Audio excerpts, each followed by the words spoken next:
And now we're here with part 2 of my less to more countdown of the Austin Powers films. And as you can tell by the thumbnail, my second favorite is the International Man of Mystery, the first movie.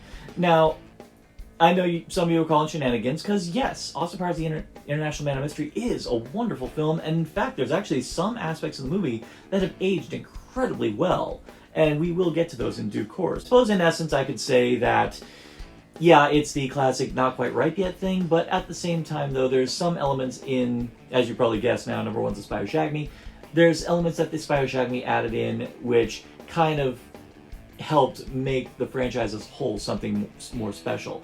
But we're not here to talk about that. We're going to talk about International Man of Mystery. Now, I want to say this for talking about this one because the reason why this movie is so successful, and it's something I've said in the past about parody movies, and around this point, the parody genre had been on something of a, well, kind of a death knell. I mean, there was a lot, of course, the Scary Movie franchise was being done to death, and it was the same set of writers who were just a bunch of hacks who kept wanting to throw in pop culture reference after pop culture reference, to the point where you could pretty well guess that it was forgetting what genre that they were parodying to begin with. And the worst sin that those movies committed was the fact that they were doing it in a very mean-spirited fashion. That's always the wrong way to go with parody. All the best parody movies in the history of the parody subgenre, all of them have nothing but affection for the thing they are parodying.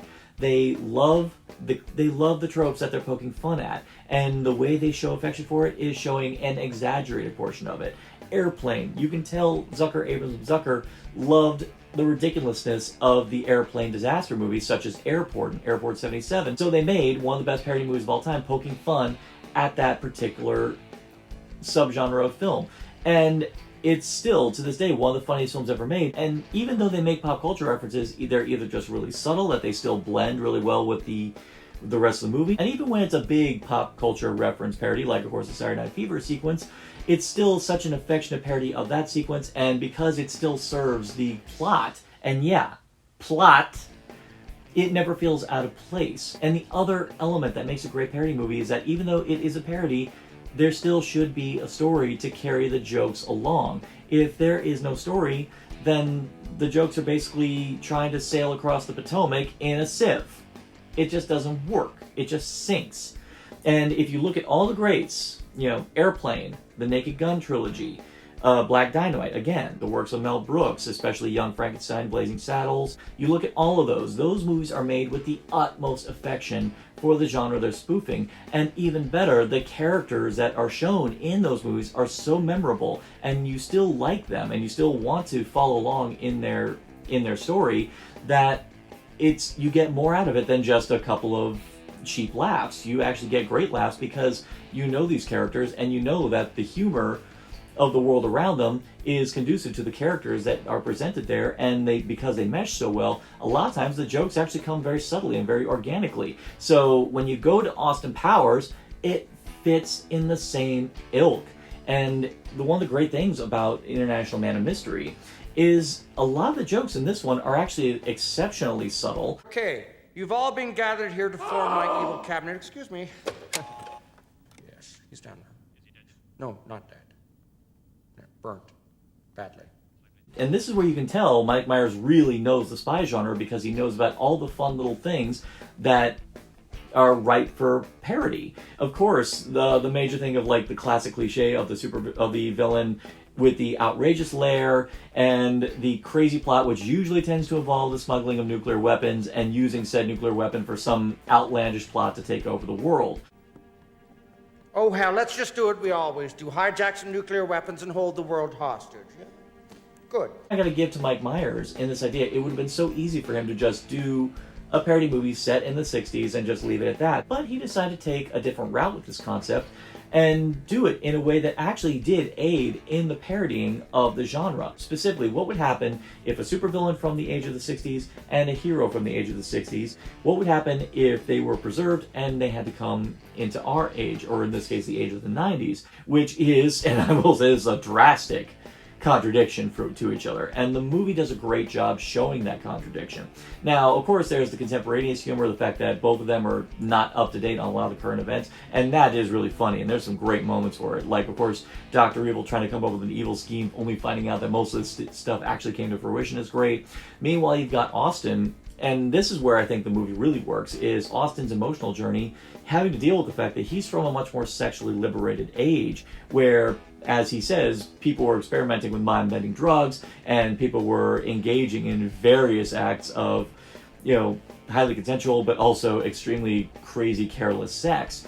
And unfortunately, that just did not wash nowadays, to the point where a lot of the things that he valued back then are now, by the standards of the time period this movie's coming in, and even, you could even argue today, are considered very, very taboo and, very frowned upon in this time period. And the one thing the movie does great and carries onward is the fact that Austin has to learn this and wind up embracing it. But the moment that, I gotta say, seriously works in this movie and has actually made the movie age incredibly well and actually shows what a great character Austin is a moment when him and Vanessa, they go out in the town, they're on break, they go into town, and they're, having fun in their suites, playing Twister. Vanessa's absolutely trashed, and there's a beautiful moment where Austin, gets into bed with Vanessa, and Vanessa actually tries to kiss him, and he says, "No, it's not right.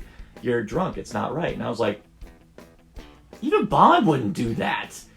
And that was the first little hint that Mike Myers is actually interested in making Austin Powers a unique character. Yes, parody character may be, but a unique character.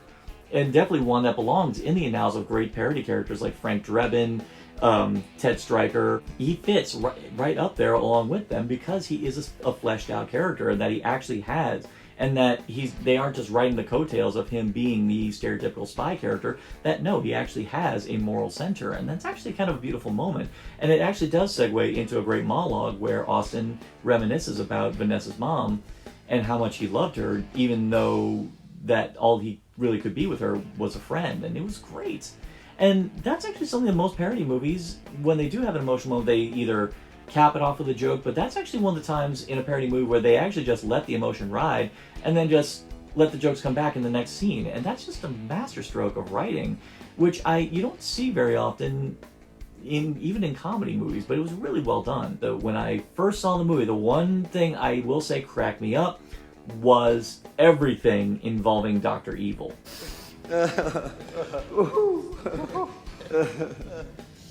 Dr. Evil's one of the great comedy villains, no contest, and I'm pretty sure a lot of people will agree with me on that front. And I will say, even back when I was more standoffish about this franchise, all his scenes absolutely freaking slayed me. And a lot of it is because there was something I could connect to, because I love the Bond movies so much, and because I saw that Dr. Evil was a very much more on-the-nose parody of Don Pleasance's Blofeld. I actually kind of lit up when his scenes kicked off, especially because a lot of things he does are practically out of some of the best Blofeld moments of the franchise. In the beginning, he's killing a bunch of his henchmen in a similar way Blofeld killed one guy in Thunderball. And I picked up on that, and I was loving it. And of course, he's carrying the cat. And in the beginning, you don't see his face. So this is the time that told me that, wait a minute, Mike Myers actually knows what the hell he's parodying, and he's doing it with affection. And he's not doing it in any way that feels spiteful. So there was a little part of me going, there might be something here. And every time Dr. Evil's on screen, and a lot of times you see him dealing with the aforementioned problems of the passage of time, and of course, the fact that he's got all these crazy henchmen with their little quirks. The whole thing with the Irish assassin. What? It's a television commercial with this cartoon leprechaun. I swear to God, I'm pretty sure in the dailies there's about maybe a good 10 minutes of raw footage of them doing different variations of that scene where Frau Farbissina is sitting there like going down deconstructing the anatomy of the Lucky Charms commercials. I'm pretty sure they just had a point where they just had the camera resting on Mindy Sterling as she's sitting there just I'm pretty sure that is. Please, New Line, if that footage exists, release it to us. I could watch Mindy Sterling talk about the Lucky Charms commercials all day because that bit just freaking slayed me. And then meanwhile, you've got Dr. Evil Also, being a loving parody of a lot of the quirks that come not just with spy villains, but also just supervillains in general. Especially, of course, one of the great bits is the evil laugh. Now, most of the time, whenever you see a evil villain laugh, they usually cut it off at a certain point, but in a genius fashion. And this is something that they do a lot in the Austin Powers movies, is they just hold the shot. Because what people fail to remember is that, yeah, inevitably they're going to stop laughing, and then the room just suddenly, you're left to wonder, what do you do after that? And the room just, just dies. It's like you're seeing just the death of this laugh. Like the laugh got cancer, and you're seeing it just diminish away, and it's amazing. And normally with most villains, you also see them being like the master of their domain. You see them like at one with their environment, and normally you never really see them have problems with like general things around the area. Meanwhile, with Dr. Evil, you actually see him having times where you see him futzing around with his chair, where he tries to be cool.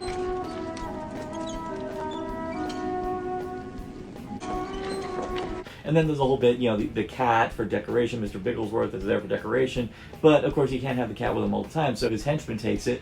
But, unfortunately, he doesn't let it go, and he gets pulled off camera. Now, I'm told, again, that was another improv moment of Mike Myers.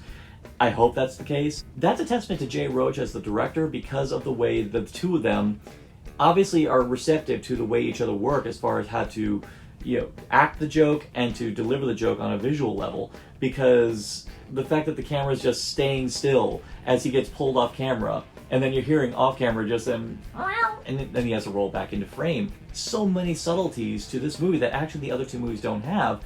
And I will definitely say, when it comes to which one's the funniest, I would actually say, yeah, International Man of Mystery is the funniest. But, of course you're wondering, why do I consider this my number 2 on the list? I actually did have to think long and hard about why I consider it my second favorite. It's just that I think at the end of the day, International Man of Mystery, even though it has a really good emotional story with a lot of great jokes that do a great job parodying the spy genre, in the end this movie is still just a spy spoof.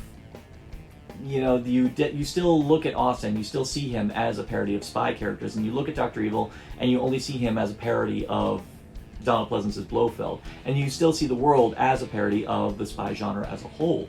So you don't really feel like the franchise has its identity yet. So again, I guess, and I know it's a cliche at this point if you've been following in Double November, but it's the classic case of not quite ripe yet. It's still great what we're being presented with, but it's still not the beast that it would become. And with that thought process in mind, you're probably going to figure out what I'm going to say in the next video, so we might as well just cut right to it. So, stay tuned on Narcotic Casserole for our final installment of Double November 2020. And in the meantime, like, share, subscribe, click, thou shalt be served, a martini, shaken not stirred.